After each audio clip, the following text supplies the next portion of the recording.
أشهد أن محمد رسول الله.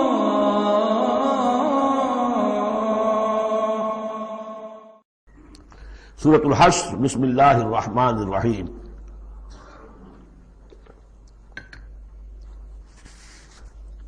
سبح للہ ما فی السماوات وما فی الارض۔ سورہ حدید اس سے ایک لفظ میں بڑھ گیا صرف، وہاں تھا سبح للہ ما فی السماوات والارض، یہاں ما فی کا اضافہ، تسبیح کرتی ہے اللہ کی ہر وہ شے جو آسمانوں میں ہے اور ہر وہ شے جو زمین میں ہے، گویا کہ ایمفیسس بڑھ گیا۔ باقی وہی دو اسماء گرامی اللہ کے، وہو العزیز الحکیم، وہ العزیز ہے، زبردست ہے، اس کا اختیار مطلق ہے، اس میں کوئی چیکس اینڈ بیلنسز نہیں ہے، لیکن حکیم ہے، کمال حکمت والا۔ هو الذی اخرج الذین کفروا من اہل الکتاب من دیارہم لاول الحشر۔ اس میں اب یہ غزوہ بنی نذیر کا ذکر ہو رہا ہے۔ تین قبیلے تھے مدینے میں جب حضور تشریف لائے ہیں، بنو قینقاع، بنو نذیر، بنو قریظہ۔ سب سے پہلے ان تینوں سے معاہدہ ہو گیا۔ سب سے پہلے شرارت کی تھی غزوہ بدر کے فوراً بعد، وہ بنو قینقاع نے کی تھی۔ انہوں نے اپنے معاہدے کی خلاف ورزی کی، شرارتیں کی، تو حضور نے ان کو مدینے سے نکال دیا۔ دوسری باری آئی اس کی، یہ ہے بنو نذیر۔ غزوہ احد کے بعد، سن 3 میں غزوہ احد ہوا ہے، سن 4 میں یہ واقعہ پیش آیا ہے۔ انہوں نے، ان کا ایک سردار تھا کعب بن اشرف، اس نے بڑی ریشہ دوانی شروع کی، قریش کے ساتھ سلسلہ جنبانی ہو رہا ہے، خود بھی گیا کسی طریقے سے، ہم تو ہماری جان ضیق میں آ گئی ہے، محمد آ گئے وہاں پر، آپ کی قوم کے لوگ ہیں، اب آپ ہی ہمیں ہماری جان ان سے چھڑائیں اور آپ لوگ حملہ کریں، ہم اندر سے مدد کریں گے۔ لہذا یہ ساری ریشہ دوانی ہو رہی تھی۔ ایک مرتبہ حضور کو بلایا، کچھ معاملات میں گفتگو کرنی ہے، جہاں بیٹھے ہوئے تھے کسی دیوار کے سائے میں نیچے، اس کے اوپر سے ایک بڑی چکی کا پاٹ جو ہے پھینکا تاکہ حضور کو ہلاک کر دے۔ تو یہ ساری ان کی طرف سے ریشہ دوانیاں ہو رہی تھیں۔ اس کے بعد بالآخر حضور نے فیصلہ کیا اور ان کے خلاف اقدام کیا۔ ربیع الاول سن 4 میں محاصرہ کر لیا ان کا۔ 6 دن یا یہ کہ مختلف تعداد آئی ہے دنوں کی، یہ محاصرہ جاری رہا۔ ان میں ہمت نہیں ہوئی کہ یہ مقابلہ کرتے، بالآخر انہوں نے سرنڈر کر دیا اور طے یہ پایا کہ انہیں جانے کی اجازت ہوگی اور جو سامان بھی یہ یہاں سے لے جا سکے۔ تو اب یہ ظاہر بات ہے کہ ان کے مکان تھے، وہ مکان بھی وہ گرا رہے تھے، کیواڑ ہی لے جائیں، وہ جو اوپر کڑیاں لگی ہوئی ہیں وہی لے جائیں۔ تو یہ سب کے سب جو پورا قبیلہ ہے نکل گیا، جو سامان اٹھا کر لے جا سکتے تھے وہ لے گئے۔ وہ تیسرا معاملہ جو ہوا پھر وہ بنو قریظہ کا ہوا، وہ غزوہ احزاب کے بعد ہوا، وہ ہم پڑھ چکے ہیں سورہ احزاب کے اندر۔ اس طرح ایک ایک کر کے تینوں ان قبائل نے یہود کے وعدہ خلافی کی اور پھر وہ اپنے کیفر کردار کو پہنچے۔ یہ بنی نذیر کا معاملہ ہے۔ هو الذی اخرج الذین کفروا من اہل الکتاب من دیارہم، وہی ہے جس نے نکال باہر کیا ان کافروں کو جو اہل کتاب میں سے تھے ان کے گھروں سے، لاول الحشر، پہلے جمع ہونے کے وقت۔ یعنی مسلمان بھی سمجھتے تھے کہ اتنی آسانی سے نہیں ہوگا معاملہ، جنگ ہوگی، یہ سامنے آئیں گے، میدان میں آئیں گے، جنگ ہوگی، خونریزی ہوگی۔ ان لوگوں کی بھی بڑی بڑکیں تھیں، پہلے تو بہت بڑکیں مارتے تھے کہ ہم یہ کر دیں گے، وہ کر دیں گے۔ مسلمانوں، قریش سے تمہاری جنگ ہوئی ہے، اگر بھی ہم سے اگر مقابلہ پیش آئے تو تمہیں معلوم ہوگا جنگ کسے کہتے ہیں، وغیرہ وغیرہ۔ یہ سورہ بنی اسرائیل، سورہ آل عمران کے بالکل شروع میں اس کا تذکرہ ہے۔ لیکن یہ کہ اول الحشر، یا تو اس کا مطلب یہ ہے کہ پہلی ہی مرتبہ جمع ہوئے ہیں، مسلمانوں نے آ کے محاصرہ کیا اور نکل آئے اور ہتھیار رکھ دیے، یا اس سے مراد یہ ہے کہ پہلی مرتبہ تو یہ یہاں سے اب نکالے جا رہے ہیں، پھر ایک وقت آئے گا کہ یہ خیبر سے بھی کھڑے جائیں گے۔ حضرت عمر کے زمانے میں تو جزیرہ نما عرب کو خالی کرا دیا گیا عیسائیوں سے اور یہودیوں سے۔ پھر ایک اور حشر ہونے والا ہے، وہ قیامت کا حشر ہے۔ تو اول الحشر یہ ہے جو ہوا ہے، ان کے ساتھ پیش آیا۔ ما ظننتم ان یخرجوا، مسلمانوں تمہارا بھی گمان یہ نہیں تھا کہ وہ نکل جائیں گے اتنی آسانی سے۔ وظنوا، اور ان کا بھی یہ یقین تھا، انہم مانعتہم حصونہم، کہ ان کے جو قلعے ہیں وہ انہیں بچا لیں گے، ان کی حفاظت کریں گے، من اللہ، اللہ سے۔ فَأَتَاهُمُ اللَّهُ مِنْ حَيْثُ لَمْ يَحْتَسِبُوا، تو اللہ نے تو ان پر حملہ کیا وہاں سے جہاں سے انہیں گمان ہی نہیں تھا، یعنی ان کے دلوں میں روب ڈال دیا. باہر سے کچھ کرنے کی ضرورت نہیں اللہ کو، اللہ نے ان کے دلوں میں خوف پیدا کر دیا. وَقَذَفَ فِي قُلُوبِهِمُ الرُّعْبَ، ان کے دلوں میں اللہ تعالیٰ نے روب جو ہے وہ ڈال دیا. یخربون بیوتہم، دیکھ لو وہ خود اپنے گھر جو ہیں ان کی تخریب کر رہے ہیں، توڑ رہے ہیں، کوئی کیواڑ نکالنے کو، کوئی کھڑکی نکالنے کو، کوئی چوکٹ نکالنے کو، کوئی اور اوپر کے جو ہے کڑیاں اور شہتیر لے جانے کے لیے. یخربون بیوتہم بایدیہم، اپنے ہاتھوں سے بھی تخریب ہو رہی ہے، وایدی المومنین، اور اہل ایمان کے ہاتھوں سے بھی. فاعتبروا یا اولی الابصار، تو اے آنکھوں والوں عبرت حاصل کرو. یہ گویا کہ سنایا جا رہا ہے بنو قریظہ کو بھی، جب تم رہ گئے ہو ایک رہ گیا، عبرت حاصل کرو. وَلَوْلَا أَن كَتَبَ اللَّهُ عَلَيْهِمُ الْجَلَاءَ، اگر اللہ تعالیٰ نے پہلے سے یہ لکھ نہ دیا ہوتا کہ ان کو جلا وطن کیا جائے گا، لَعَذَّبَهُمْ فِي الدُّنْيَا، تو انہیں اور سخت عذاب دیتا دنیا کی زندگی میں. وَلَهُمْ فِي الْآخِرَةِ عَذَابُ النَّارِ، اور آخرت میں تو ان کے لیے آگ کا عذاب ہے ہی. ذَلِكَ بِأَنَّهُمْ شَاقُّوا اللَّهَ وَرَسُولَهُ، یہ اس لیے کہ انہوں نے اللہ اور اس کے رسول سے مخالفت کی، زدم زدہ کی. وَمَن يُشَاقِّ اللَّهَ فَإِنَّ اللَّهَ شَدِيدُ الْعِقَابِ، اور جو اللہ کے ساتھ، جو اس کے ساتھ زدم زدہ کرے، اللہ کے ساتھ اللہ کی مخالفت پر کمر کس لے، تو تم سمجھ لو کہ اللہ تعالیٰ تو پھر سزا دینے میں بہت سخت ہے. مَا قَطَعْتُم مِّن لِینَةٍ أَوْ تَرَكْتُمُوهَا قَائِمَةً عَلَىٰ أُصُولِهَا، جو بھی تم نے لینا، یہ ایک خاص قسم کے کھجور کا درخت ہوتا تھا لینا، ان کے جو یہ گڑھیاں تھیں، ان کے جو مکان تھے، حویلیاں تھیں، ان کے چاروں طرف جو ہے کھجوروں کے اس طرح کی بار سی جیسے لگی ہوئی تھی، ایک طرح کی فصیل کھجوروں کا درخت گھنے.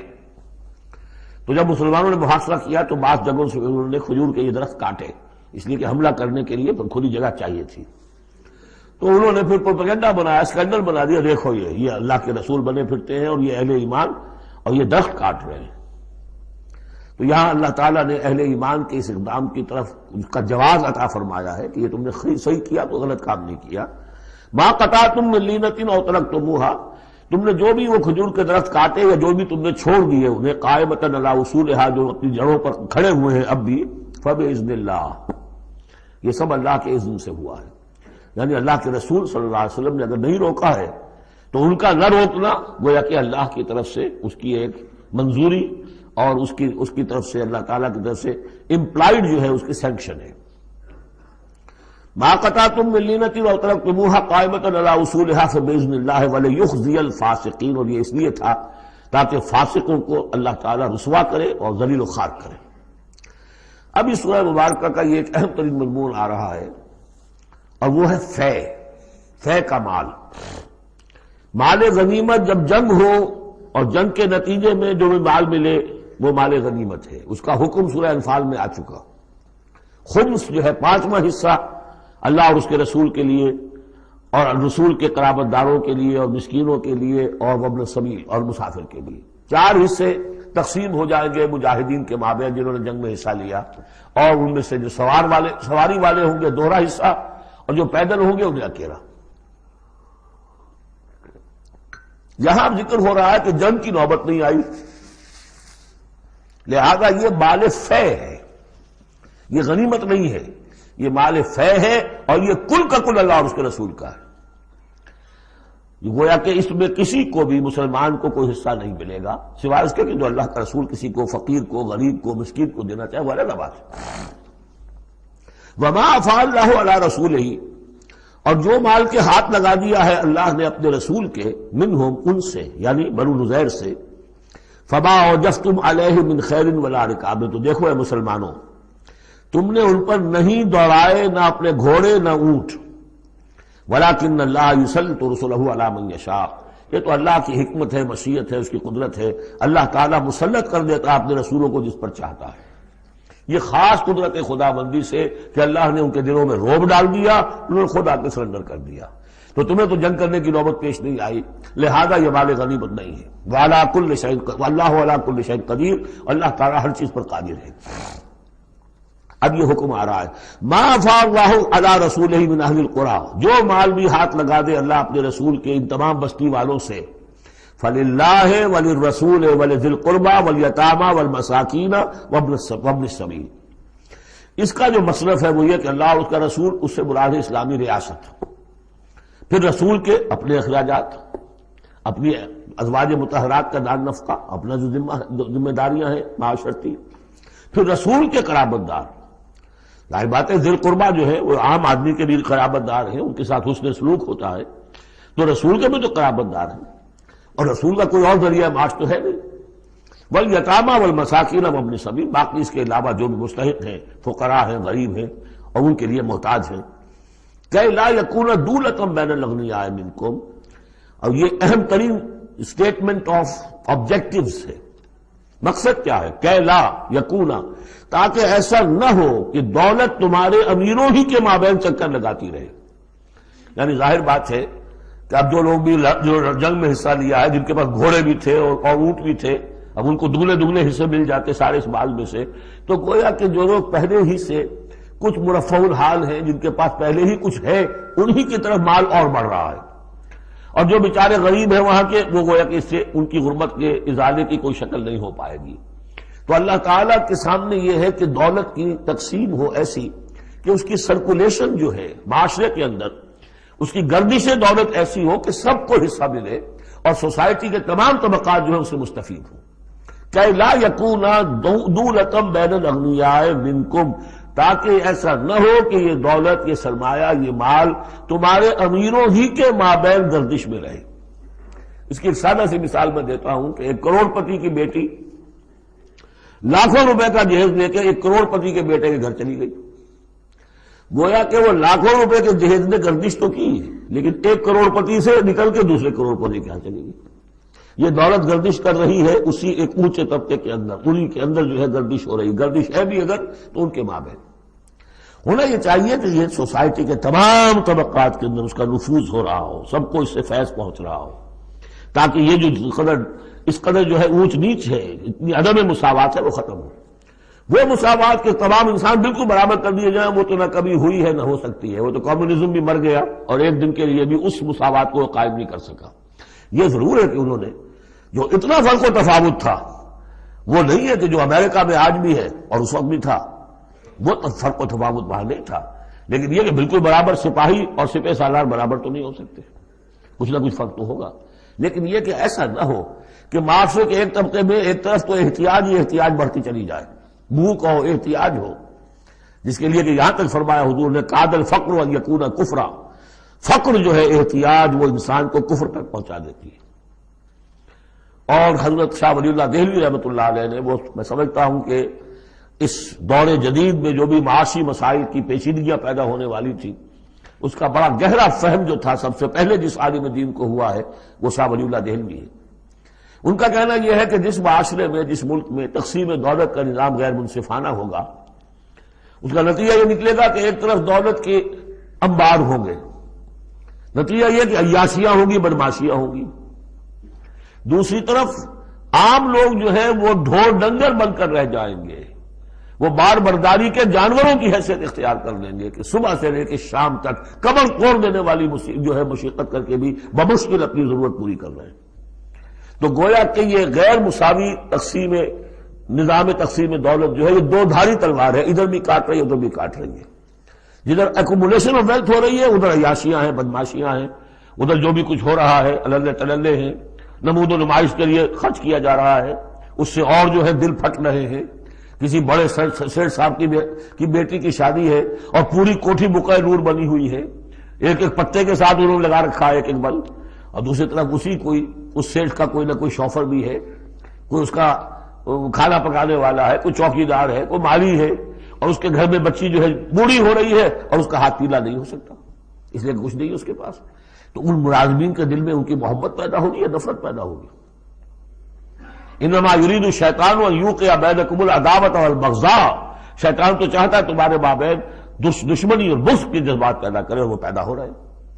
دوسری طرف فقر ہے، کاد الفقر ویکون کفرا. تو اس میں یہ ہے کہ ضرورت ہے کہ لا یکون دولۃ بین الاغنیاء منکم، نظام ایسا ہونا چاہیے کہ منصفانہ، عادلانہ تقسیم ہو دولت کی، اور اس طرح سے مستقل طبقات بن کر نہ رہ جائے.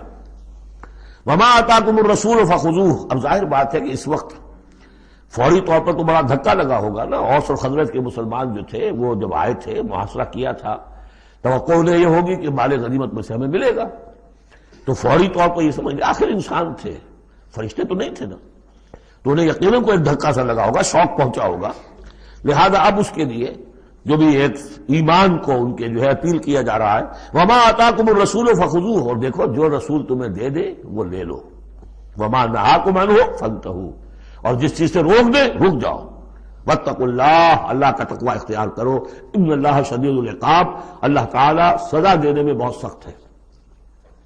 للفقراء، اب بیان ہوا کہ جب یہ بیت المال میں چلا جائے گا تو رسول نے تو اپنے اوپر فقر لازم کیا ہوا ہے، رسول نے تو اپنی بیویوں کے نفقہ بڑھانے کی بجائے ایلا کر لیا تھا، سورہ احزاب میں ہم سب پڑھ آئے ہیں۔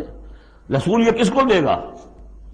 للفقراء المہاجرین الذین اخرجوا من دیارہم، وہ مہاجر جو تندست ہیں، کہ جو نکال دیے گئے اپنے گھروں سے، اموالہم، اور اپنے اموال سے، انہیں سب کچھ چھوڑ کر آنا پڑا، یبتغون فضلا من اللہ ورضوانا، وہ تو اللہ کے فضل کے متلاشی ہیں، تلاش کر رہے ہیں، حاصل کرنا چاہتے ہیں اللہ کا فضل اور اس کی رضا، وینصرون اللہ ورسولہ، اور وہ اللہ اور اس کے رسول کی مدد کر رہے ہیں، وَلِيَعْلَمَ اللَّهُ مَن يَنصُرُهُ وَرُسُلَهُ بِالْغَیب، یہ ہم پڑھ چکے ہیں۔ اللہ دیکھنا چاہتا ہے کون ہے وہ جو اللہ کی مدد کرتے ہیں اور اللہ کے رسول کی مدد کرتے ہیں غیب میں ہونے کے باوجود۔ تو یہ لوگ جو ہے جان ہتھیلیوں پر رکھ کر آ گئے، مکے کو انہوں نے چھوڑ دیا، اپنے گھر بار وہاں چھوڑے ہوئے ہیں، اپنے بال بچوں کو چھوڑا ہوا ہے، تو ان کے لیے کوئی چیز نہیں ہے، تو اب اس میں سے مال فے میں سے ان کا حصہ ہوگا۔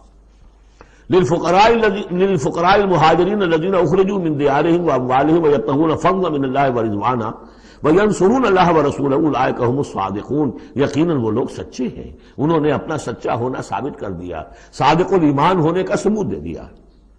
والذین تبوؤا الدار والایمان من قبلہم، اور جو لوگ گھروں میں آباد تھے اور جن کو پاس ایمان بھی تھا ان سے پہلے، یعنی ان کے آنے سے پہلے، یعنی انصار مدینے میں جو پہلے سے آباد تھے اور ان کے دلوں میں بھی ایمان پیدا ہو چکا تھا، وہ جب یہ مہاجرین آئے ہیں تو ان کا طرز عمل کیا تھا؟ جن کے دلوں میں ایمان تھا، یحبون من ہاجر الیہم، انہوں نے قطعاً گراں نہیں محسوس کیا کہ یہ ہجرت کر کے لوگ آ گئے ہیں، ہماری معیشت پر بوجھ بن جائیں گے، ہمارے لیے جو ہے یہ آبادی جو ہے اتنی بڑی اور بڑھ رہی ہے، ان کے پاس کوئی دولت نہیں ہے، سرمایہ نہیں ہے، کوئی انویسٹمنٹ نہیں کر سکتے، تو بجائے اس کے کہ وہ یہ محسوس کریں کہ ہمارے اوپر تو یہ بہت بڑا بوجھ آ گیا، یحبون من ہاجر الیہم، وہ تو محبت کرتے ہیں ان سے جنہوں نے ہجرت کی ہے، ان کی طرف آئے ہیں ان کے ہاں، ولا یجدون فی صدورہم حاجۃ مما اوتوا، اور وہ نہیں پاتے اپنے سینوں کے اندر کوئی بھی حاجت، کوئی تنگی اس چیز پر کہ جو انہیں دی جا رہی ہے، کہ انہیں کیوں دیا جا رہا ہے،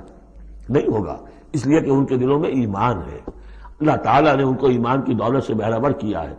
یہ جیسا کہ میں نے عرض کیا کہ انصار میں سے جن حضرات کو توقع تھی کہ اب یہ سارا مال و اسباب جو چھوڑ کر گئے ہیں بنو نذیر، اس میں سے ہمیں بھی حصہ ملے گا، اور جب یہ طے ہو گیا کہ سارا مال فے ہے، یہ مال غنیمت ہے ہی نہیں، تو آخر فوری طور پر تو ایک دھکا سا لگا ہوگا۔ یہ ساری آیات در حقیقت ان کی تشفی کے لیے، تسکین کے لیے، ان کے جذبہ ایمان کو اپیل کرتے ہوئے اللہ اور اس کے رسول کے حوالے سے بات کی جا رہی ہے، اور جو بھی ان کے اندر ایمان تھا در حقیقت اس کا اعتراف کرتے ہوئے کہ والذین تبوؤا الدار والایمان من قبلہم یحبون من ہاجر الیہم، وہ تو محبت کرتے ہیں ان لوگوں سے جو ہجرت کر کے ان کے ہاں آ گئے ہیں، ولا یجدون فی صدورہم حاجۃ مما اوتوا، اور انہیں ہرگز کوئی تنگی محسوس نہیں ہوتی اس معاملے پر کہ جو انہیں دیا جا رہا ہے مہاجرین کو، وَيُؤْثِرُونَ عَلَىٰ أَنفُسِهِمْ وَلَوْ كَانَ بِهِمْ خَصَاصَةٌ، اور وہ تو اپنے اوپر ترجیح دیتے ہیں دوسروں کو، خواہ ان کے اپنے اوپر تنگی ہو، یعنی انصار بھی سب کے سب جو ہے وہ دولت مند تو نہیں تھے، ان میں بھی غریب بھی تھے، لیکن یہ کہ چاہے وہ خود تنگدست ہوں، لیکن یہ کہ وہ دوسروں کو ترجیح دیتے ہیں، انہوں نے اپنے مہاجر بھائیوں کے لیے ایثار کیا ہے، قربانی کی ہے۔ ایثار جو ہے اس کے معنی ہوتی ہے ترجیح کرنا، کسی کو مقدم رکھنا۔ یؤثرون علی انفسہم ولو کان بہم خصاصہ، اپنے اوپر ان کو ترجیح دے رہے ہیں اگرچہ ان کے اپنے ہاں بھی تنگ دستی ہے، خواہ ہو ان کے ہاں تنگ دستی۔ ومن یوق شح نفسہ فاولئک ھم المفلحون، اور یقیناً جو کوئی بھی بچا لیا گیا اپنے جی کے لالچ سے وہ وہی ہے کہ جو فلاح پانے والے ہیں۔ یہ ترغیب و تشویق ہے انصار کے لیے کہ جن کو گویا کہ اس مال فے سے ان آیات کی روح سے بالکل محروم قرار دے دیا گیا، الا یہ کہ ان کے ہاں جو یتامہ ہو، مساکین ہو، ان کے لیے تو ظاہر بات ہے کہ وہ حصہ موجود ہے۔ اب جو آیت آ رہی ہے اس حصے کی وہ یہ ہے، بہت عظیم آیت اس پہلو سے ہے کہ اسی سے استدلال کیا حضرت عمر نے رضی اللہ تعالیٰ عنہ ہماری تاریخ کے ایک بہت اہم موقع پر جبکہ خاصا اختلاف بھی اس میں پیدا ہو گیا تھا. پہلے وہ موقع سمجھ لیجئے جب حضرت عمر کے دور خلافت میں عراق فتح ہو گیا، شام فتح ہو گیا، ایران فتح ہو گیا، مصر فتح ہو گیا. تو ایک فرٹائل کریسنٹ کہلاتا ہے مڈل ایسٹ کا، بہت زرخیز علاقہ. درمیان میں تو اگرچہ عراق کے اور شام کے ایک بڑا صحرا ہے، لیکن ایک کریسنٹ پاتا ہے، بہت فرٹائل ایریا. اب یہ جو مجاہدین تھے، صحابہ کرام کتنے تھے؟ چند ہزار. ان کی طرف سے مطالبہ ہوا کہ یہ ساری زمینیں یہ مال غنیمت ہے، 1/5 رکھیے بیت المال کے لیے، 4/5 ہمارے اندر تقسیم کر دی. اگر ایسا ہو جاتا تو تاریخ انسانی کی عظیم ترین جاگیرداری پیدا ہو جاتی، پورا ملک تقسیم ہو جاتا چند ہزار صحابہ کے اندر. اس سے بھی آگے بڑھ کر اس میں امپلائڈ یہ بھی تھا کہ ان ملکوں کی تمام آبادی ہماری غلام ہے، تقسیم کر دیجیے انہیں.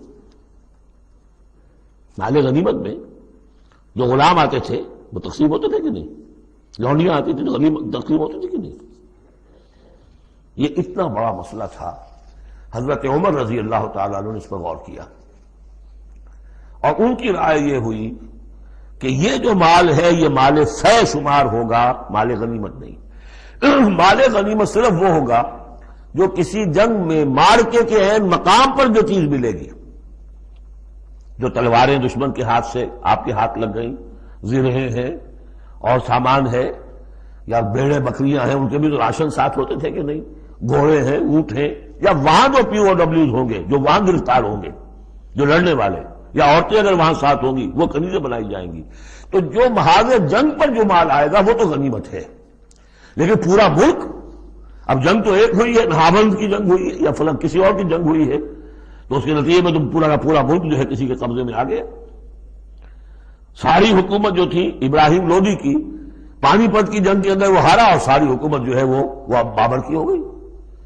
تو اگر اس طرح کا کوئی معاملہ اس وقت سمجھا جاتا تو اب سارے کے سارے لوگ غلام اور ان کی عورتیں کنیزیں، جو چاہے کریں. اب اس پر جب حضرت عمر کی یہ رائے ہوئی اور اس کے لیے دلیل یہ لائے تھے کہ انہوں نے فرمایا کہ یہ جو فے کا حکم چلا آ رہا ہے اس میں ایک تو فرمایا گیا ما افاء اللہ علی رسولہ من اہل القری فللہ وللرسول ولذی القربى والیتامى والمساکین وابن السبیل. اگلی آیت میں فرمایا للفقراء المہاجرین الذین اخرجوا من دیارہم واموالہم. اسی کے ساتھ جوڑا انہوں نے اس آیت کو والذین جاؤوا من بعدہم، جو اور بعد میں آئیں گے. اب جو ظاہر بات ہے کہ یہ آج تو جتنے چند ہزار مسلمان تھے انہوں نے فتح کر لیا، اب اتنی بڑی امت ہے جو مسلمان بعد میں آئیں گے، اس کا مطلب ان کا تو کوئی حصہ رہا ہی نہیں. یہ بیت المال کے حصہ کی ملکیت قرار پائیں گی ساری زمینیں، تاکہ یہ امت مسلمہ کی ایک کلیکٹو ملکیت ہو، collective ownership of the whole مسلم امہ، تاکہ اس سے جو بیت المال کے اندر خراج آئے گا اس خراج سے تمام مسلمانوں کی بہبود اور یہ کہ اللہ کے دین کی آگے نشر و اشاعت، اس کا ایک مکمل نظام، اور جو ہماری حدیں ہیں تو سرحدوں کے اوپر جو ہے فوجی پہرا، اس کے لیے باقاعدہ فوج رکھنا، اس کے لیے مسلسل جو ہے آمدنی چاہیے، اس سب کے لیے حضرت عمر نے کہا کہ یہ مال فے قرار پائے گا ان لوگوں کی اس آیت کی روح سے، کہ اس میں حق صرف انہی کا نہیں ہے کہ جو اس وقت ہیں، والذین جاؤوا من بعدہم، وہ جو لوگ ان کے بعد آئیں گے ان کا بھی اس کے اندر حق ہے. اس آیت سے انہوں نے استدلال کیا رضی اللہ تعالی عنہ. اور یہ بھی میں آپ کو بتا دوں کہ صحابہ میں سے بڑے اہم صحابہ نے حضرت عمر سے اختلاف کیا، ان کا نہیں یہ مال غنیمت ہے تقسیم کیجیے. پھر یہ کہ ایک باقاعدہ جو ہے ایک کمیشن بنایا گیا، اس میں کچھ اوس کے، کچھ انصار اور کچھ جو ہے خزرج کے، ان کو ایک کمیشن بنایا گیا. انہوں نے غور کیا، سب کی بات سنی اور پھر حضرت عمر رضی اللہ تعالیٰ عنہ کی رائے کے مطابق انہوں نے فیصلہ دیا اور اسی پر پھر اجماع ہو گیا. اور اس سے اب مسلمان ممالک کے اندر جو اراضی ہیں ان کی دو مستقل قسمیں بن گئی ہیں، ایک اراضی عشری، ایک اراضی خراجی. عشری اراضی ان مسلمانوں کی قرار پائی اور اس علاقے کے مسلمانوں کی قرار پائی جو بغیر لڑے بھڑے ایمان لے آئے. جیسے مدینے کے لوگ، حضور نے مدینے کو فتح تو نہیں کیا بلکہ وہ تو خود لے کر آئے حضور کو، تو وہاں کی زمینیں انہی کے قبضے میں رہی. اشری زمین قبضے میں ہوتی ہے، ملکیت ہوتی ہے مسلمان کی، اس میں سے عشر ہوگا پیداوار کا 10واں حصہ یا 20واں حصہ۔ یہ زمینیں کہ جہاں کسی قوم نے، کسی فوج نے در بھڑ کر پھر شکست کھائی ہو یا پھر کسی اور طریقے سے فتح کیا گیا ہو ملک، اگر مسلمانوں نے فتح کیا ہو تو وہاں کی ساری زمینیں خراجی ہیں، وہ کسی کی انفرادی ملکیت نہیں ہے بلکہ اجتماعی ملکیت ہے۔ کلیکٹو اونرشپ آف لینڈ پہلی مرتبہ تاریخ انسانی میں حضرت عمر رضی اللہ تعالیٰ عنہ کے اس اجتہاد کے نتیجے میں وجود میں آیا۔ کلیکٹو اونرشپ آف لینڈ، یہ کسی کی انفرادی ملکیت نہیں۔ جو ملک بھی فتح کیا گیا ہے بزور شمشیر طاقت کے ساتھ، اس کی زمینیں خراجی ہیں، اشری نہیں ہے، یعنی وہ مسلمانوں کی اجتماعی ملکیت ہے، انفرادی نہیں ہے۔ اب مسلمان ہو چاہے تو وہاں پر، چاہے وہ مجوسی تھے یا ہندو ہو، کوئی ہو، وہ کاشت کریں گے، لیکن اس میں سے خراج جائے گا سیدھا بیت المال میں، کوئی اس میں بیچ میں نہ زمیندار ہے اور نہ کوئی جاگیردار ہے۔ اس زمین کو کہتے ہیں خراجی زمین۔ اور پچھلی صدی تک تقریباً اس پر اجماع تھا کہ ہندوستان کی ساری زمینیں خراجی ہیں، یہاں کوئی اصلی زمین نہیں ہے، کوئی زمین ملکیت ہی نہیں ہے، کسی کی ملکیت نہیں، سب یہ مسلمانوں کی اجتماعی ملکیت ہے۔ چنانچہ قاضی صلاح اللہ پانی پتی رحمۃ اللہ علیہ پچھلی صدی کے بڑے عظیم مفسر، محدث، بہت بڑے صوفی، بہت بڑے مفتی، ان کی تفسیر جو ہے تفسیر مظہری، وہ انہوں نے اپنے مرشد کے نام پر لکھی خود ہے، لیکن نام تفسیر صلاحی نہیں رکھا، تفسیر مظہری اپنے استاد کے نام سے منسوب کیا۔ تو اس تفسیر کے لکھنے والے شخص نے جو رسالہ لکھا ہے مالا بدھ منہ، وہ فقہ کا ایک بہت ہی ابتدائی سا رسالہ ہے اور ہمارے سارے عربی مدارس میں وہ پڑھایا جاتا ہے۔ وہ فقہ کی تعلیم جو ہر مسلمان کو معلوم ہونی چاہیے، مالا بدھ منہ، اس میں صاف لکھا ہے ہندوستان میں کوئی زمین عشری ہے ہی نہیں، لہذا میں عشر کے مسائل اس میں دکھتا ہی نہیں۔ خامخواہ طلبہ کے دلوں پر بوجھ پڑے، کیا ضرورت ہے، جبکہ یہاں اس کی اپلیکیشن ہی نہیں ہے۔ ہندوستان میں کوئی زمین جو ہے عشری نہیں، سب خراجی ہے۔ خراجی ہے تو اس کا نتیجہ کیا نکلتا ہے کہ بالکل نیا بندوبست اراضی ہو سکتا ہے، ان جاگیرداروں سے زمین واپس لی جا سکتی، ملکیت ہی نہیں ہے ان کی۔ یہ تو یہ کہ کبھی کسی شہنشاہ نے دے دی یا انگریزوں نے دے دی، کسی اور نے دے دی، ان کی ملکیت نہیں ہے، یہ ہے عشری زمین، یہ خراجی زمینیں خراجی رہیں گی۔ یہ بہت اہم مسئلہ ہے اور اس کا تعلق اس آیت سے ہے۔ والذین جاؤوا من بعدهم یقولون ربنا اغفر لنا ولاخواننا الذین سبقونا بالایمان، وہ یہ کہتے ہیں پروردگار ہمیں بھی بخش دے اور ہمارے ان بھائیوں کو بھی بخش دے جو ایمان میں ہم سے سبقت لے گئے، ہم سے پہلے تھے۔ ولا تجعل فی قلوبنا، اور ہمارے دلوں میں مت پیدا کر غلا، کوئی بھی کدورت، کوئی بھی بیر، للذین آمنوا، ان لوگوں کے لیے جو صاحب ایمان ہو۔ ربنا انک رؤوف الرحیم، پروردگار تو رؤوف ہے اور رحیم ہے۔ أَلَمْ تَرَ إِلَى الَّذِينَ نَافَقُوا يَقُولُونَ لِإِخْوَانِهُمُ الَّذِينَ كَفَرُوا مِنْ أَهْلِ الْكِتَابِ لَئِنْ أُخْرِجْتُمْ لَنَخْرُجَنَّ مَعَكُمْ وَلَا نُطِيعُ فِيكُمْ أَحَدًا أَبَدًا وَإِنْ قُوتِلْتُمْ لَنَنْصُرَنَّكُمْ وَاللَّهُ يَشْهَدُ إِنَّهُمْ لَكَاذِبُونَ۔ صدق اللہ العظیم۔ غزوہ بنی نذیر میں جو بھی رول اور کردار تھا یہود کا، پھر ان کا جو انجام ہوا، وہ سورہ حشر کی پہلے رکوع میں بیان ہو چکا ہے۔ ساتھ ہی یہ کہ ایک بہت اہم حکم جو ہے شریعت کا اموال فے کے بارے میں، وہ بھی پہلے رکوع میں ہم پڑھ چکے ہیں۔ اب اس موقع پر منافقین کا جو کردار سامنے آیا تھا دوسرے رکوع میں، اس کے بارے میں گفتگو ہو رہی ہے۔ الم تر الی الذین نافقوا، کیا تم نے دیکھا نہیں ان لوگوں کو کہ جو منافق ہیں، جن کے دلوں میں نفاق نے ڈیرے جما لیے ہیں۔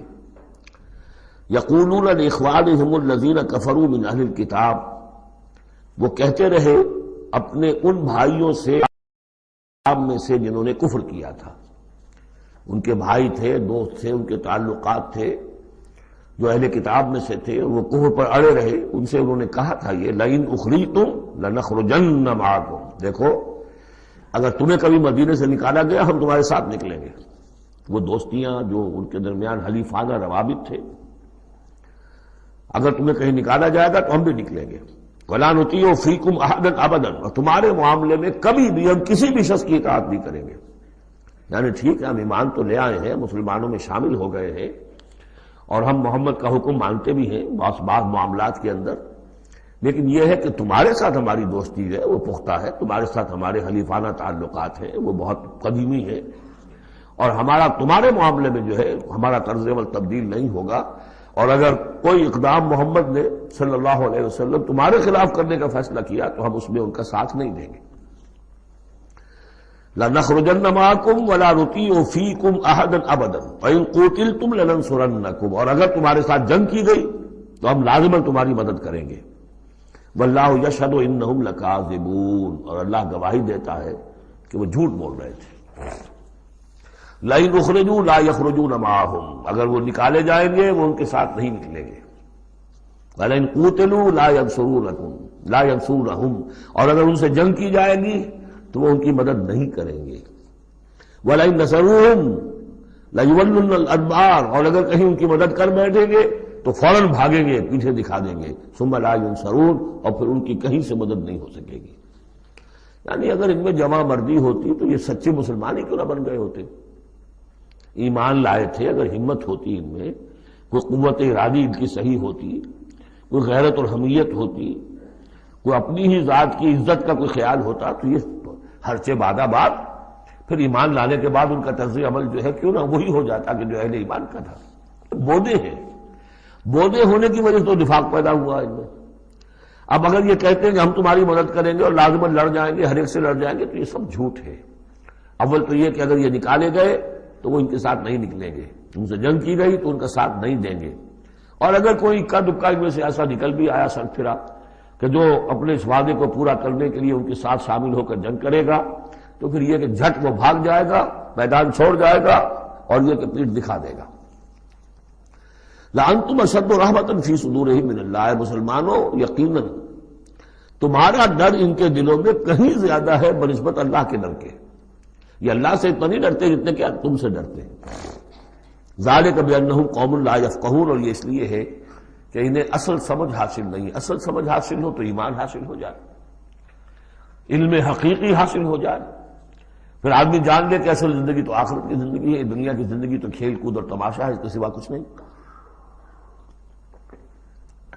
لا یقاتلونکم جمیعا، یہ کبھی بھی جنگ نہیں کریں گے تمہارے خلاف مل کر، الا فی قری محصنۃ، مگر یہ کہ کہیں ایسی بستیوں میں کہ جن کو پوری طرح فورٹیفائیڈ ہوں، جن کی کہ فصیلیں کھڑی ہوں، مضبوط ہوں، ان کے اندر سے ہو کر جنگ کریں گے۔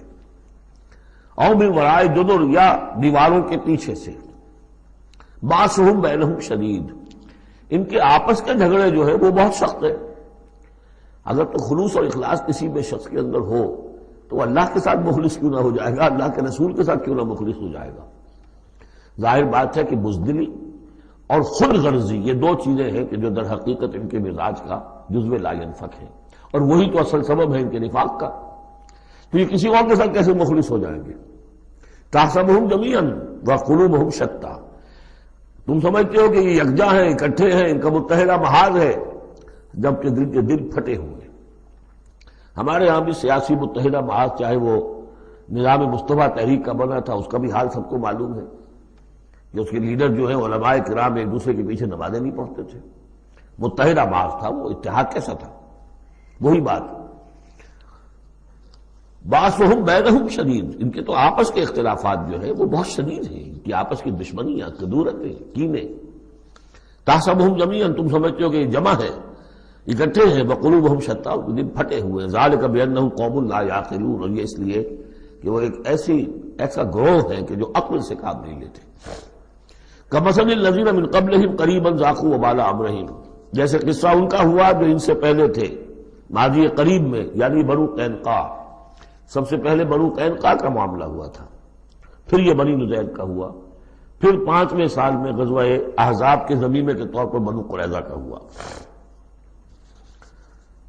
وَلَهُمْ عَذَابٌ أَلِيمٌ، ان کے لیے بہت ہی دردناک عذاب ہے۔ کمثل الشیطان، یا پھر مثال ہے شیطان کی، اذ قال للانسان اکفر، جبکہ وہ انسان سے کہتا ہے کرو کفر، فلما کفر، اور جب انسان کفر کرتا ہے قال انی بریء منک انی اخاف اللہ رب العالمین، وہ کہتا ہوں میں تم سے علیحدہ ہوں، میرا تم سے کوئی تعلق نہیں، میں تو اللہ سے ڈرتا ہوں جو تمام جہانوں کا رب اور مالک و پروردگار ہے۔ فکان عاقبتہما انہما فی النار خالدین فیہا، تو ان دونوں کی عاقبت یہ ہے کہ وہ شیطان بھی اور وہ انسان بھی، دونوں کی عاقبت یہ ہے کہ وہ رہیں گے آگ میں اور ہمیشہ ہمیشہ رہیں گے۔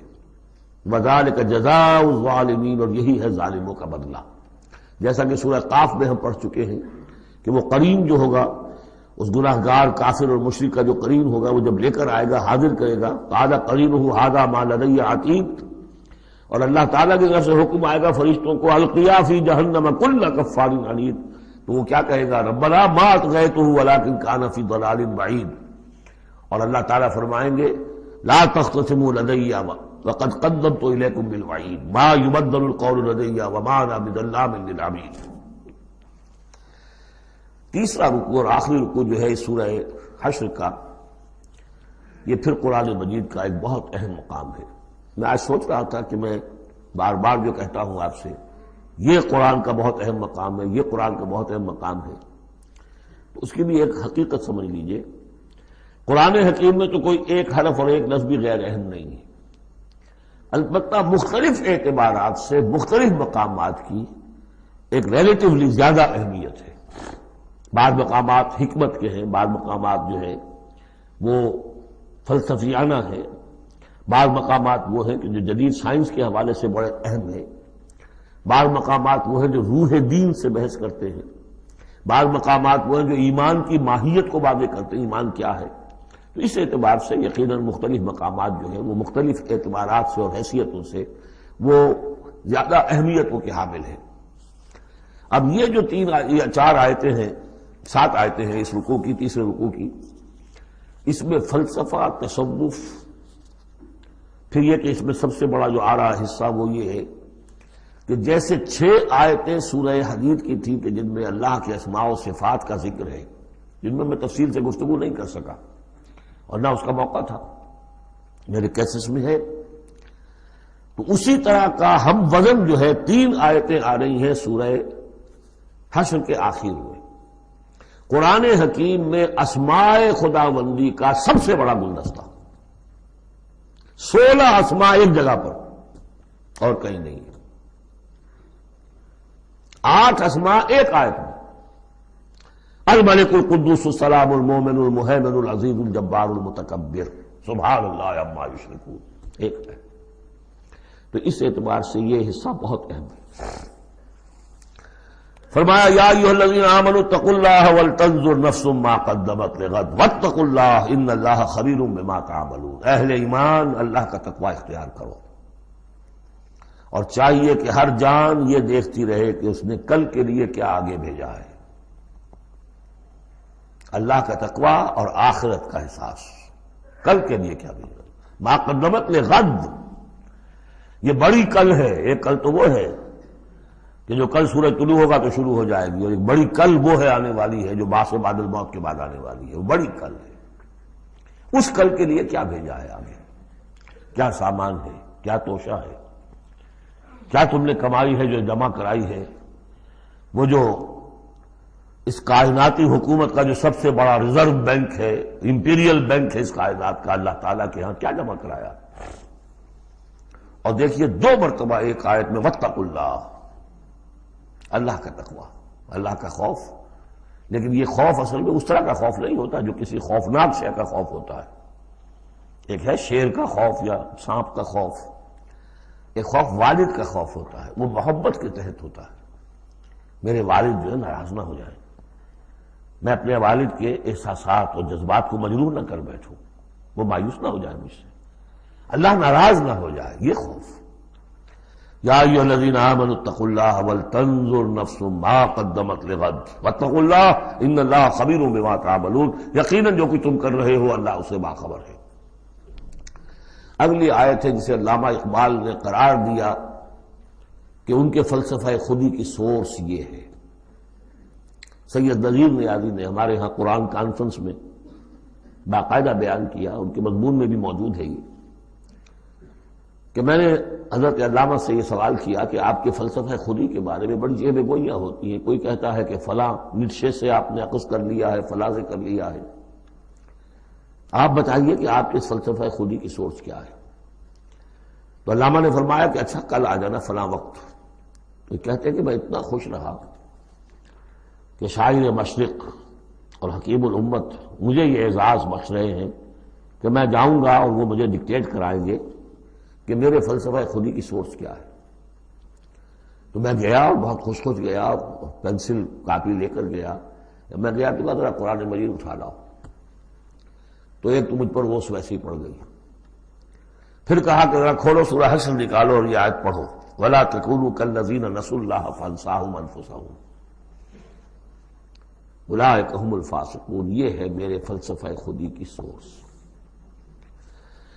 دیکھنا مسلمانوں، ان لوگوں کی طرح نہ ہو جانا جنہوں نے اللہ کو بھلا دیا، تو اللہ نے انہیں اپنے آپ سے غافل کر دیا. فَأَنسَاهُمْ أَنفُسَهُمْ، اس کے کیا معنی؟ کیا کوئی خدا سے غافل جو اپنے آپ کو بھول جاتا ہے؟ اپنے پیٹ کا خیال نہیں رہتا اس کو؟ اپنے جسم میں کوئی پھوڑا نکل آئے تو علاج نہیں کراتا؟ کس چیز سے غافل ہے؟ وہ اپنے جسم سے غافل نہیں، وہ اپنے حیوانی وجود سے غافل نہیں، اس کے تقاضوں سے غافل نہیں، اس کی اپ کیپ، اس کی مینٹیننس، اس کی ویئر اینڈ ٹیئر کو درست کرتے رہنا، کسی چیز سے غافل نہیں. معلوم ہوا کہ اس حیوانی وجود کے علاوہ کوئی حیثیت ہے انسان کی، اصل حقیقت جس کو انسان بھول جاتا. اور یہ ہم پڑھ چکے ہیں سورہ مجادلہ کے اندر بھی الفاظ آئے تھے کہ شیطان نے انہیں اللہ کو بھلا دیا. فَأَنسَاهُمْ ذِكْرَ اللَّهِ اسْتَحْوَذَ عَلَيْهِمُ الشَّيْطَانُ فَأَنسَاهُمْ ذِكْرَ اللَّهِ. شیطان نے ان پر قابو پا لیا ہے اور انہیں بھلا دیا ہے، اللہ کے ذکر سے غافل کر دیا ہے. تو جو لوگ اللہ کو بھلا دیتے ہیں وہ اپنے آپ سے، اپنی اصل حقیقت سے غافل ہو جاتے ہیں. وہ اپنے آپ کو کیا سمجھتے ہیں؟ حیوان. اور آج کا ہماری جو تہذیب کا جو مرکزی نقطہ ہے آج کا گلوبل سویلائزیشن کا، کہ انسان نرا حیوان ہے. اور اس میں سب سے بڑا پارٹ پلے کیا ہے ڈاروین کے نظریہ ارتقاء نے. حیوان جیسے اور حیوان ہے ویسا حیوان انسان ہے. اتنا ہی فرق ہے نا جتنا گھوڑا اور گدھا. گدھا ذرا کورس قسم کا ہے، ذرا گٹیا رف قسم کا جانور ہے، اور ذرا گھوڑا فائن ہے، ریفائنڈ ہے، تمکنت والا. باقی بنیادی فرق کیا ہے گدھے میں اور گھوڑے میں؟ اسی طرح گوریلا اور شمپینزی اور انسان، کیا فرق ہے؟ اتنا ہی فرق ہے جتنا گدھے اور گھوڑے میں ہے، اتنا ہی گوریلا اور شمپینزی اور انسان میں ہے. کوئی فرق نہیں. وہی موٹیوز جو ان کے ہیں وہی موٹیوز ان کے ہیں، سارے وہی موٹیوز ہیں. سائیکالوجی ہے تو اسی پر چل رہی ہے. جو محرکات عمل ہے انسان کے وہ وہی ہے جو حیوان کے، کوئی اور ہے نہیں. یہ ہے اصل میں اس دور کا المیہ، اللہ کو بھول جانا اور اپنی اصل حقیقت یعنی روح. اللہ کو بھلاؤ گے تو تمہارے اندر جو ڈیوائن ایلیمنٹ اس نے پھونکا تھا اس سے غافل ہو جاؤ. اب کیا رہ گئے تم میرے حیوان؟ میں نے آپ کو اس سے پہلے بھی وہ اپنشد کا جملہ سنایا ہے. Man in his ignorance identifies himself with the material sheaths which encompass his real self. Real self تو میری انا ہے، میری خودی ہے. اور یہ انا خودی فلسفیانہ الفاظ ہے کس شے کے لیے؟ وہ جو روح ہے میرے اندر ہے، نور تجلی بھی اسی خاک میں پنہاں، غافل تو نرا صاحب ادراک نہیں ہے. نقطہ نوری کے نام او خودی، زیر خاک ماں شرار زندگی. لیکن اس سے غافل، جب اس سے غافل حیوان رہ گئے. جب حیوان ہو گئے اولئک ھم الفاسقون. تو حیوان کے لیے تو کوئی مورل لا ہے نہیں. اور ارلی فرینچ لٹریچر جو ہے پچھلی سینچری کا وہ سارا اسی پر بیسڈ ہے. وہ ساری دلیل یہاں سے لاتے ہیں کہ انسانوں نے اپنے اوپر قیدیں لگانی ہے. بیوی بیٹی ماں میں فرق کرنا، حیوانات میں کوئی فرق کرتا ہے؟ نیوڈسٹ کلب سے اگر پوچھے کہتے ہیں حیوانات میں سے کوئی لباس پہنتا ہے؟ انسان نے خواب کا تکلف ایجاد کر دیا. ان کے لیے سورس ہے وہی حیوانوں کی زندگی، انہیں سے سبق حاصل کرو. یہ ہے انسان کے اندر صرف حیوان نہیں ہے. جیسے کہ شیخ سعدی نے کہا تھا آدمی زیادہ طرفہ معجون است از فرشتہ سرشتہ وز حیوان. یہ جو انسان ہے آدم زاد، یہ ایک معجون مرکب ہے، اس میں فرشتہ بھی، فرشتہ کہتے ہیں گوندنے کو، آٹے کو پانی کو ملا کر گوندتے ہیں آپ، یکجان کرتے ہیں، تو از فرشتہ وز حیوان، اس میں ایک فرشتہ بھی ہے ایک حیوان بھی ہے، دونوں گدے ہوئے۔ فرشتہ ہے روح، عالم امر کی شے، اور وہ نور سے پیدا کیا۔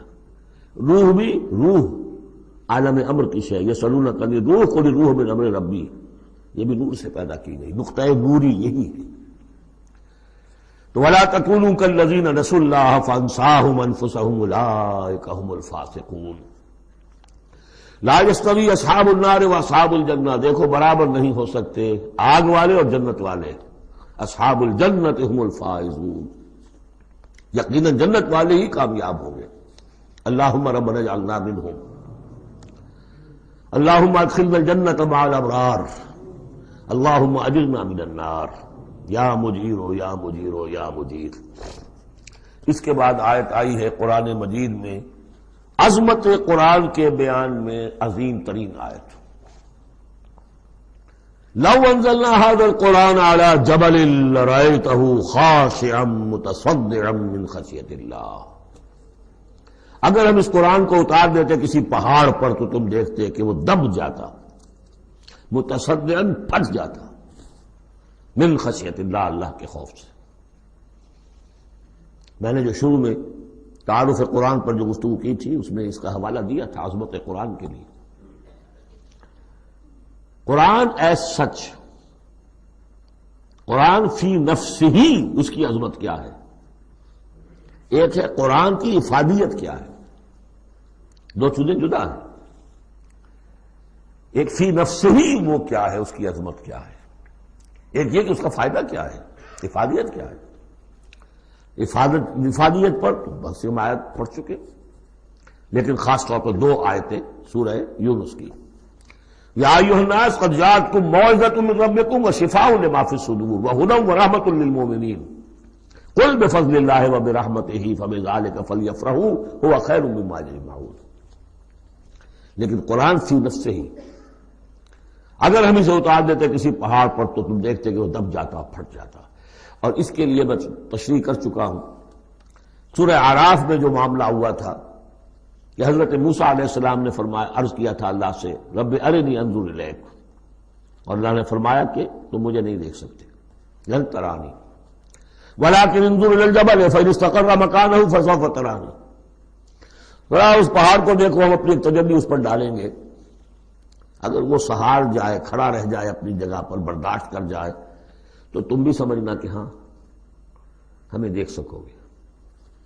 فلما تجلی ربہ للجبل، جب اس کے رب نے ایک اپنا پرتو، ایک جلوہ، ایک تجلی کیا ہے؟ روشنی، ایک نور، اس نور کا جو اللہ نے تعالی نے وہ پرتو ڈالا اس پہاڑ پر، جعلہ دکا وخر موسیٰ صعقا، وہ ریزہ ریزہ ہو گیا، اور تجلی باری تعالیٰ، ذات باری تعالیٰ کی تجلی کے بالواسطہ مشاہدے کا اثر ہوا ہے کہ حضرت موسیٰ بے ہوش ہو کر گر گئے۔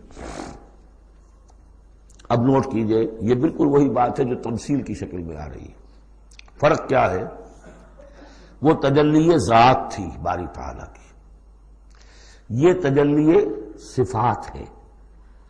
کلام اللہ، اللہ کا کلام ہے، کلام متکلم کی صفت ہوتا ہے، اس کی بھی تاثیر وہی ہے جو ذات باری تعالیٰ کی تاثیر ہے۔ اس کو علامہ اقبال نے ادا کیا ہے، فاش گویم آنچ در دل مضمرست، میں صاف ہی کھول کے بیان کر دوں جو میرے دل میں مضمر ہے، چھپی ہوئی بات ہے۔ این کتابیں نیست چیزیں دیگر است، یہ قرآن کتاب نہ سمجھو، اسے کتاب نہیں کچھ اور ہے۔ کیا ہے؟ مثل حق پنہاں ہم پیداست، آج ہم نے وہ آیت بھی پڑھ لی، الظاہر والباطن، اللہ ظاہر بھی ہے الباطن بھی ہے، تو ذات باری تعالیٰ جیسے الظاہر بھی ہے الباطن بھی ہے، اسی طرح مثل حق پنہاں ہم پیداست، یہ چھپا ہوا بھی ہے اور ظاہر بھی ہے، سامنے بھی ہے۔ اس لیے میں بیان کر چکا ہوں وہاں سورہ واقعہ میں، لا یمسہ الا المطہرون، جب تک کہ اندر پاک نہ ہو چکا ہو قرآن کے حقیقی معرفت اور معانی تک انسان پہنچ نہیں سکتا، چھلکوں تک رہے گا، ہڈی ہوگی اس کے ہاتھ میں، گودا نہیں ہوگا اس کے پاس۔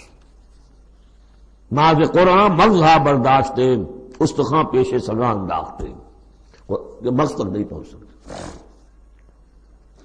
وہ ہے اصل میں قرآن مجید کا معاملہ کہ تجلی صفات باری تعالی صفت ہے کلام کی، اور کلام میں آپ کو معلوم ہے متکلم کی پوری شخصیت جو ہے منعکس ہو جاتی ہے۔ کوئی شخص ہے، کوئی بھٹیارن ہے، کوئی اور ہے، بڑبونجا ہے، اب ان کی اپنی زبان ہے، ان کا ایک جملہ آپ سنیں گے پتہ چل جائے گا یہ کون بول رہا ہے یا کون بول رہی ہے۔ اس لیے کہ پوری شخصیت، ان کا ذہن و فکر کا حدود اربع، ان کی تہذیب و تمدن کے ساتھ کس درجے ان کا کوئی تعلق ہے یا نہیں ہے، سب واضح ہو جائے گا۔ تانت بازی راگ پایا تو اللہ کا کلام ہے یہ۔ لو انزلنا هذا القرآن على جبل لرأيته خاشعا متصدعا من خشية الله وتلك الامثال نضربها للناس لعلهم يتفكرون۔ اور یہ مثالیں ہیں جو ہم لوگوں کے لیے بیان کرتے ہیں تاکہ وہ فکر کریں، غور کریں، سوچیں۔ اب یہاں سے وہ 3 آیتیں شروع ہو رہی ہیں، وہاں 6 تھیں۔ صفات اور اسماء ہمارے ہاں جو ایمان کے لیے جو یاد کیے ہوں گے آپ نے، اگر اللہ تعالیٰ نے بچپن میں یہ موقع آپ کو دیا ہو تو ایمان مجمل، ایمان مفصل۔ ایمان مجمل کے الفاظ کیا ہے؟ آمنت باللہ و ملائکتہ، آمنت باللہ کما ہوا باسمائہ و صفاتہ وقبلت جمیع احکامہ۔ تو اسماء اور صفات باری تعالیٰ کے موضوع پر سورہ حدید کی پہلی 6 آیات، یہ قرآن مجید کا ذروہ سلام ہے، چوٹی، سلام، چوٹی۔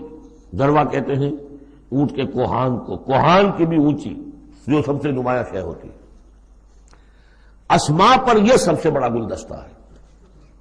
اور ایک خاص بات جو میں نے وہاں نوٹ نہیں کرائی تھی آپ کو، سورہ حدید میں واحد مقام ہے قرآن مجید کا جہاں اسماء باری تعالیٰ کے مابین حرف عطف واو آیا ہے، هو الاول والآخر والظاہر والباطن، اور کہیں نہیں۔ 4 اسماء آئے ہیں سورہ جمعہ کے شروع میں، یسبح للہ ما فی السماوات و ما فی الارض الملک القدوس العزیز الحکیم، کوئی حرف واو نہیں۔ اور 8 اسماء آئیں گے یہاں پر، الملک القدوس السلام المومن المہیمن العزیز الجبار المتکبر، کوئی حرف واو نہیں۔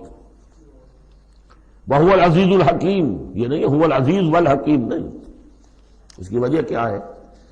اللہ تعالیٰ کے تمام اسماء، اللہ کی تمام صفات اس کی ذات میں بیک وقت موجود ہیں۔ واو میں تو مغایرت پیدا ہو جاتی ہے، واو میں تراخی پیدا ہو جاتی ہے، لیکن یہاں کیوں آئے سورہ حدید میں؟ اس لیے کہ اول و آخر بیک وقت نہیں ہو سکتے، وہ حال عقلی ہے۔ ظاہر و باطن ایک وقت نہیں ہو سکتے، میرا ظاہر میرا باطن یہ تو ایک ہی وقت میں موجود ہے۔ قرآن کا ظاہر اور قرآن کا باطن ایک وقت میں موجود ہے، اول و آخر ایک نہیں ہو سکتے، اس لیے وہاں واو لایا گیا، هو الاول والآخر والظاہر والباطن۔ بہرحال اب یہاں پر نوٹ کیجیے، هو اللہ الذی لا الہ الا هو، وہی ہے اللہ جس کے سوا کوئی الہ نہیں، عالم الغیب والشہادہ، جاننے والا ہے کھلے کا اور چھپے کا، وہ بھی جو تمہارے سامنے ہے اور وہ بھی کہ جو تمہاری نگاہوں سے پوشیدہ ہے۔ اس لیے کہ غیب اور شہادہ جو ہے یہ ہمارے اعتبار سے، اللہ کے اعتبار سے نہیں۔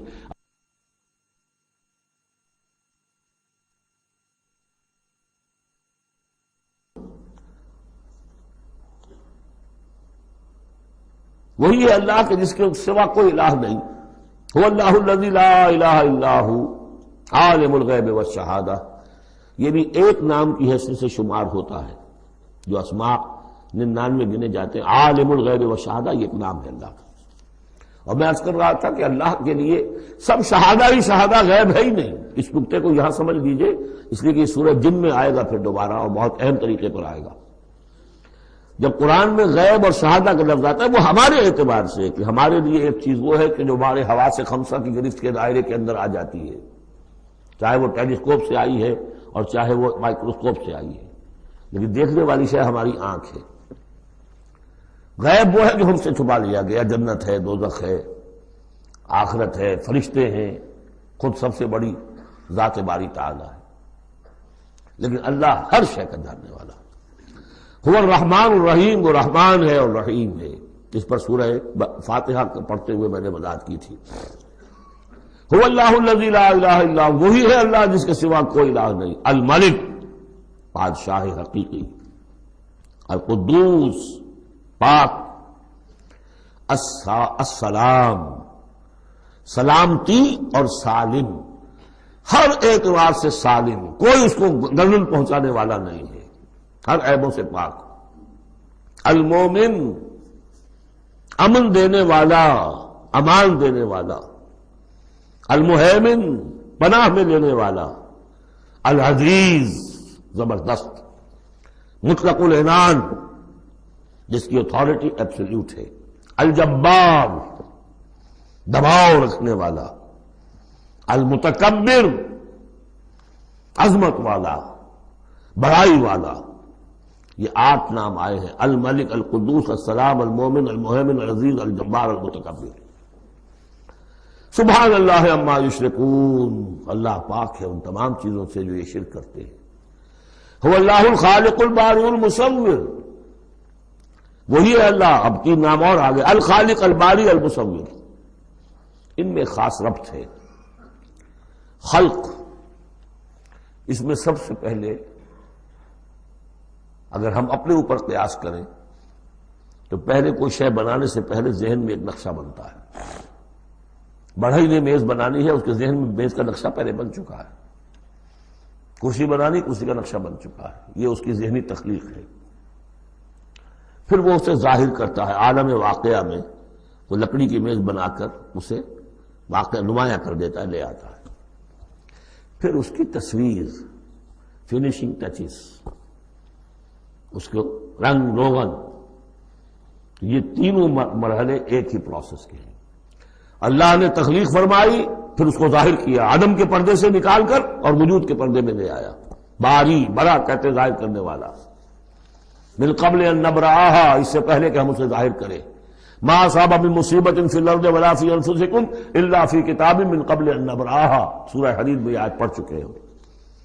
وہی ہے الخالق، الباری، المصور. لہ الاسماء الحسنی، تمام اچھے نام اسی کے ہیں.